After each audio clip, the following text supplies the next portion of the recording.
পুজো মানেই আনন্দ, পুজো মানেই ঘোরাফেরা, আর পুজো মানেই পেট পুজো।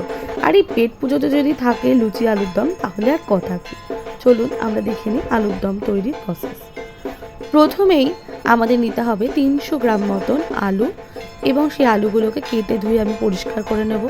তারপর কড়াইয়ে তেল দিয়ে সেই সমস্ত আলুগুলো আমরা সামান্য লবণ এবং হলুদ সহযোগে ভেজে নেব। দেখতেই পাচ্ছেন একে একে আমি কড়াইয়ে সমস্ত আলুগুলো ছেড়ে দিয়েছি। প্রথমে দিয়ে নিয়েছিলাম লবণ এবং পরে দিলাম হলুদ। ব্যাস, আমাদের আলু ভাজা কমপ্লিট। এবার আমরা তুলে নেব।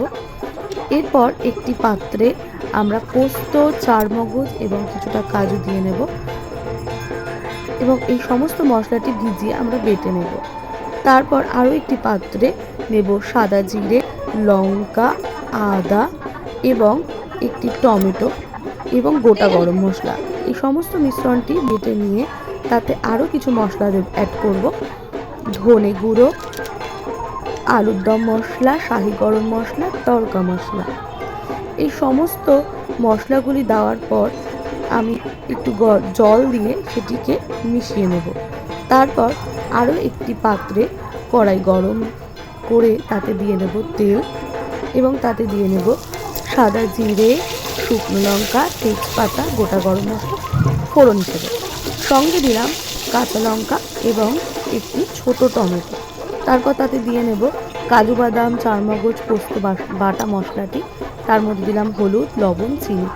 সেই মশলাটি যখন যা হয়ে আসবে এবং ওপরে তেল উঠে আসবে, তখন আমরা জিরে আদা বাটা মশলাটি সম্পূর্ণ দিয়ে নেব।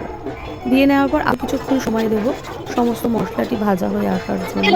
তারপর দিয়ে নেব আলুটা বেশ কিছুক্ষণ ধরে মশলার সাথে কষিয়ে তাতে আমরা দিয়ে নেব 1 থেকে 1.5 বাটি মতন গরম জল।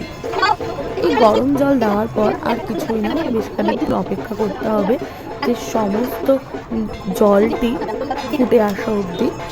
যখনই ফুটে আসবে, এর ঘনত্ব কমে আসবে, ঠিক সেই মুহূর্তে দিয়ে নেব কাসুরি মেথি, গরম মশলা এবং ঘি। ব্যাস, আমাদের তৈরি পারফেক্ট আলুর দম।